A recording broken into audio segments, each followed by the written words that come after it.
चलो, इनसे पहले हम साधित प्रश्न देख चुके थे, बना चुके थे। अब कुछ याद रखने वाली चीज़ें हैं जो याद रखेंगे।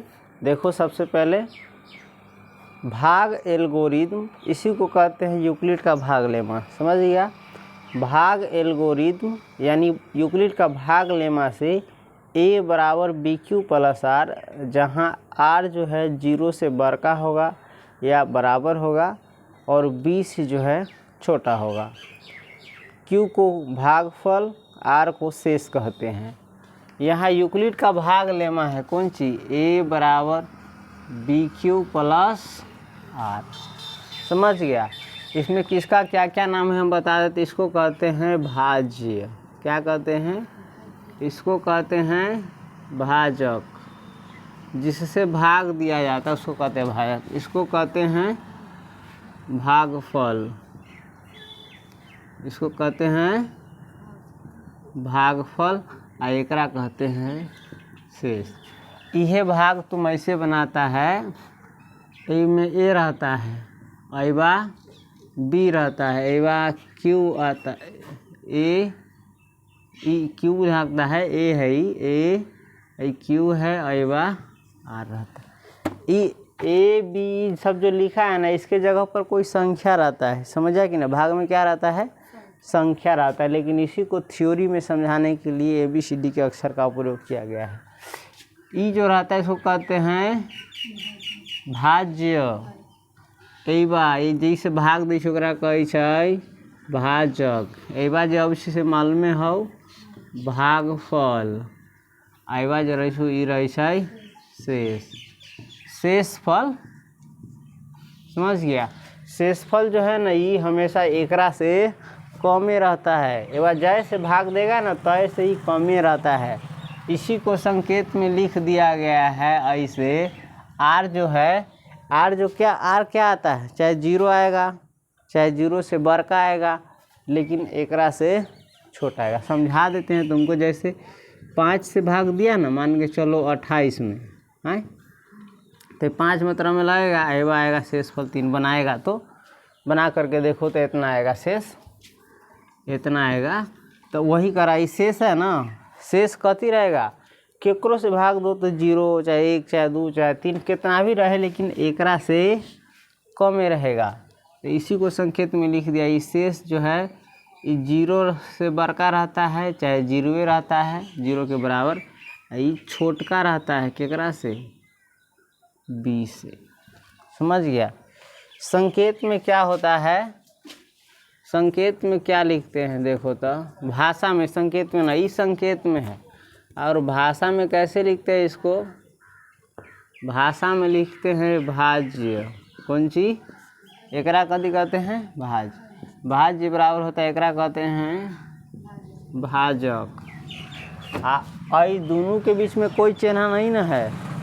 चिन्ह प्लस माइनस जब नहीं रहता है तो इन दोनों के बीच में रहता है गुणा। तो भाज्य बराबर भाजक गुणे, इसको कहते हैं भागफल।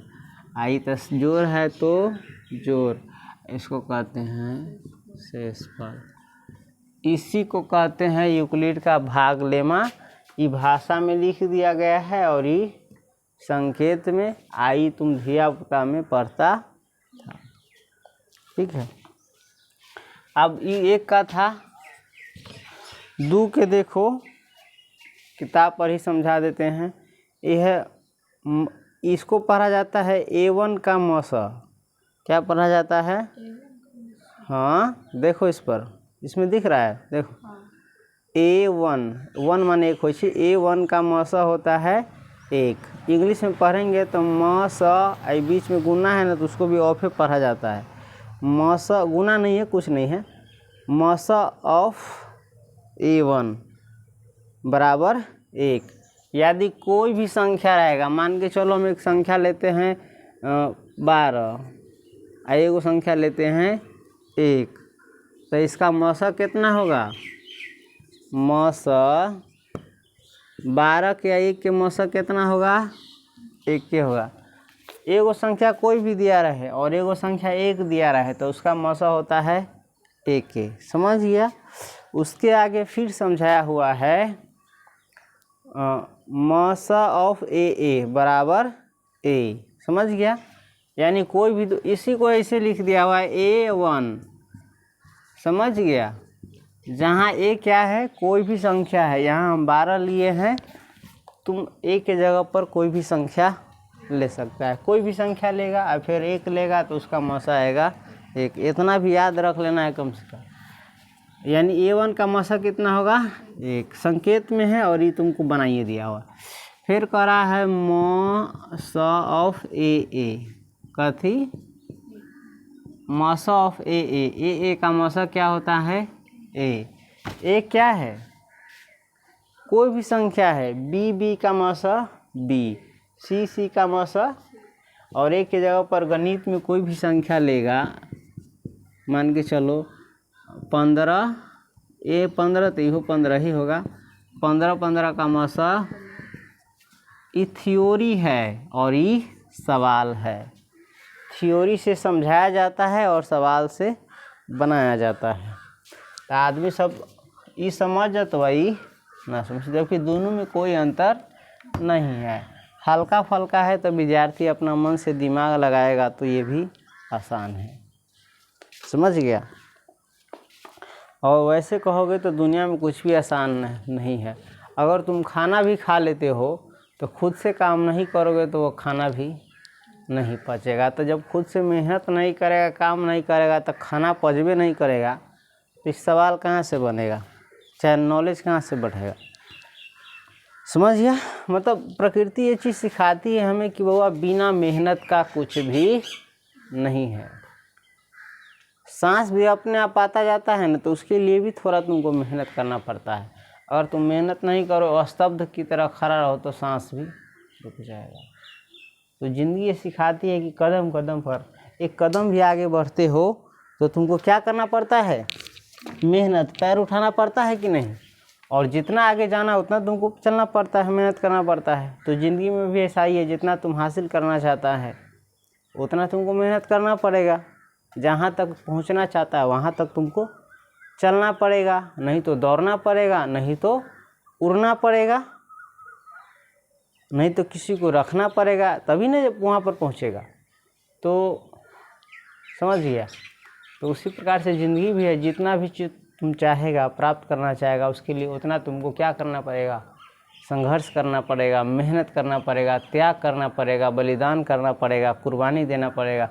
मतलब बहुत कुछ तुमको छोड़ना पड़ेगा और उस दिशा में चलना होगा। जब इतना कुछ करने के लिए तैयार हो तो वो चीज़ तुमको मिलेगा।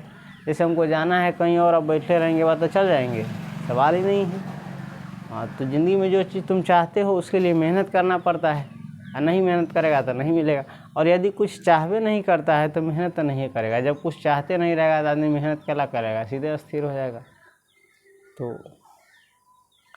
तो चाहत होनी चाहिए अगर है जीवन में, तो नहीं है तो बाकी आपकी मर्जी। हम तो बातों से कह सकते हैं, पैना से मार के तुमको काम थोड़ी ना करा सकते हैं। गोटी थोड़ी ना जो खिया के दिमाग में नॉलेज भर दे, दवाई थोड़ी ना है। ये तो हम देते हैं, तुमको अपने आप से ग्रहण करना पड़ेगा। संयोग से अच्छी बात यह है कि जो चीज़ बताते हैं वो क्या हो रहा है रिकॉर्ड, ताकि तुम बाद में भी देख सको, समझ सको। बाद में हमको फिर से इस पर ज़्यादा मेहनत नहीं करना पड़ेगा। एक बार एक चीज़ बार बार क्यों करें?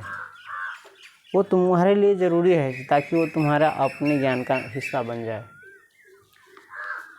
चलो, पहला हम इसीलिए कहते हैं कि हमको तो ये आता है ना, ये चीज़ आता है ना, तो फिर ज़रूरी तो नहीं है, नहीं आता उसको। फिर जो चीज़ हमको नहीं आता उस पर, चाहे जो चीज़ हमारे लिए ज़रूरी है उस पर मेहनत करना पड़ेगा, है ना। तो चलो आगे बढ़ते हैं। इसलिए मेहनत करो, उसके अलावा दुनिया में कुछ नहीं। मेहनत का फल सुना होगा ना, सबसे ज़्यादा मीठा होता है। मेहनत का फल क्या होता है? मीठा होता है। अब बिना मेहनत का तुमको कोई चीज़ मिल भी गया, शायद मिलता तो नहीं है, फिर भी तुमको अथी नहीं होगा। मेहनत से कोई चीज़ अर्जित होता है ना, तो खुशी होता है। चलो आ जाते हैं अपने पढ़ाई पर। मसा ऑफ A0, अब फिर ही समझा दिया है। मसा ऑफ A0 कौन सी? क्यों नहीं है, मसा ऑफ A0 है। मसा ऑफ A0 हम म स ऑफ बोलते हैं ना, ऑफ माने होता है ई ऑफ बोलते हैं, ऑफ माने होता है का, यानी A0 का म स यानी महत्तम समापवर्तक। तो A0 का म स एक संख्या कोई भी हो सकता है, ये वो संख्या रहेगा 0। तो A0 का म स क्या होता है, याद रखना A होता है। जैसे हम कोई भी चीज़ का म स निकालेंगे, जैसे कोई संख्या ले लेंगे, हम मान के चलो 13 ही लेते हैं, वो संख्या लेते हैं 0, तो 13 और 0 का म स क्या होगा, 13 ही होगा, ध्यान रहेगा। हाँ, इसमें सबसे कम कौन है, ओकरा एना घेरेंगे। हाँ, और 0 में कितना से गुना करेंगे तो 13 आएगा। इस चीज़ हमको थोड़ा कन्फ्यूजन लगता है, लेकिन जब किताब में दिया है तो मान के चलना पड़ेगा। मतलब 0 में कोई भी ऐसा संख्या नहीं है जिसे गुना करेंगे तो 13 आएगा, कट में नहीं करेगा, इसलिए सीधा दे दिया हुआ है। कोई भी एक संख्या रहे और एक संख्या 0 रहे तो इन दोनों का मसा होता है जो एक बड़ा संख्या रहता है से, समझ गया। अब उसके बाद एक और चीज़ तुमको दिया हुआ है, मसा ऑफ ए बी, मसा ऑफ ए बी बराबर होता है मसा ऑफ बी ए। इसका मतलब समझता है, कोई भी दो संख्या रहेगा, मसा ऑफ मान के चलो रहेगा रहेगा 18 7, है ना। दो संख्या हो गया, एगो अलग एगो अलग, ये अलग है ये अलग है। अलग अलग संख्या को दिखाने के लिए अलग अलग चर लिया जाता है, अलग अलग ABCD को लिया जाता है। इसमें दो संख्या को दिखाना था तो दो लिया है। तो मसा ऑफ 18 7 यानी 18 और 7 का मसा कितना होगा, उतना ही होगा जितना 7 का और ये दोनों बराबर होता है, समझिए। 18 7 के मसा निकालेगा तो उतना ही आएगा, 7 18 का मसा निकालेगा तो उतना ही आएगा, समझ गया। इसको थोड़ा उतारो फिर हम आगे पढ़ते हैं।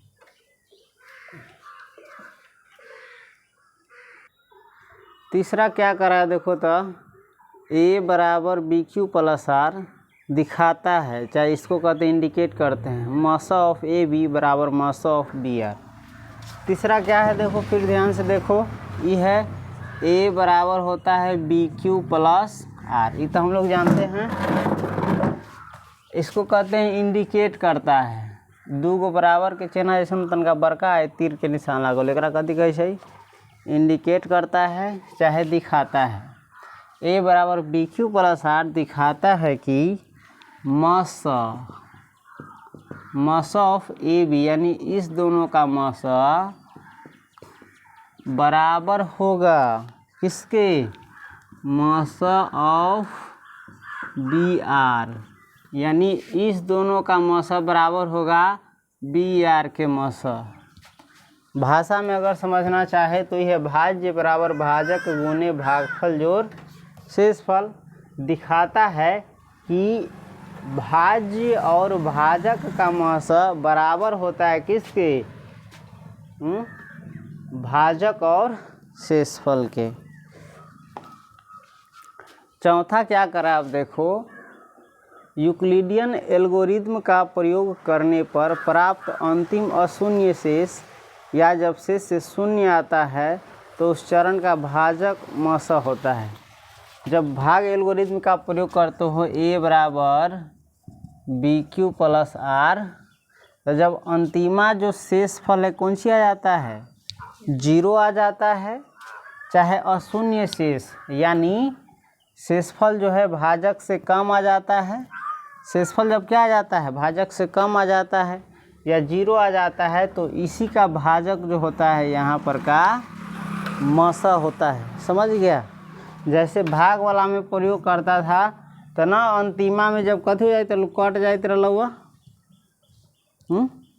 पूरा पूरा, तो अइबा के जो भाजक रहा से कथी हो जाते रहा, मसा हो जाते रहा। खैर नहीं पढ़ा होगा तुम लोग तो हाँ हाँ कहता होगा, वो हम जानते, लेकिन मेहनत तो तुम्हारे ही हाथ में है। छूटा तो सब कुछ है, कितना कुछ पढ़ा है, सब कुछ पढ़ाएंगे, वो भी मेहनत करेगा, दिमाग में रखेगा तब न। चलो उसके बाद है धन पूर्णांकों को, कौन सी, धन पूर्णांकों को BQ प्लस R के रूप में लिखा जा सकता है। जैसे हम उस दिन पढ़ाए थे ना 3k + 1, 3k या 3k + 2, इस प्रकार से, चाहे 5k + 1, ये सब जो पढ़ा था ना, तो उसी को कह रहा है धन पूर्णांकों को BQ + R के रूप में लिखा जा सकता है, जहां R बराबर क्या होगा, 0, 1, 2 इत्यादि होगा। या लिख दिया है B-1। एक कहने का मतलब है किसी धन पूर्णांक को A बराबर BQ प्लस के रूप में लिखा जा BQ + R के रूप में लिखा जा सकता है, यानी भाज्य गुणे भागफल जो शेषफल के रूप में लिखा जा सकता है, जहाँ R क्या होगा, 0 होगा, 1 होगा, 2 होगा, 3 होगा, 4 होगा, 5 होगा, कितनों होगा, लेकिन B-1 कहने का अर्थ है भाजक से 1 कम होगा। यदि 5 से भाग लगाओगे ना, तो 5 से 1 कम कितना होता है, 4 तक, तो शेषफल होगा या तो 0, चाहे 1, चाहे 2, चाहे 3, चाहे 4। यदि भाग लगाओगे 7 से, तो शेषफल कितना बचेगा, 6 तक ले, 0 से लेके 6 तक ले में से कोई एक आ सकता है, वही समझा रहा है। आवश्यकता अनुसार, कौन सी, जरूरी के अनुसार B के मान क्या लिए लेंगे, 2, 3, 4, 5, 6 आदि लेंगे। जैसे कहेगा दिखाइए कि इस रूप का होता है 13Q + R, तो हम B का मान 13 लेंगे। जैसे 5 के प्लस वाला 1 वाला कहता था दिखाने के लिए, तब 5 लेते थे, तो उसे पकड़ लेंगे जो इतना कहेगा दिखाने के लिए, समझ गया। तो इन्हें याद रखने का मतलब पूरा समझ गया इसमें क्या क्या है। चलो उतारो।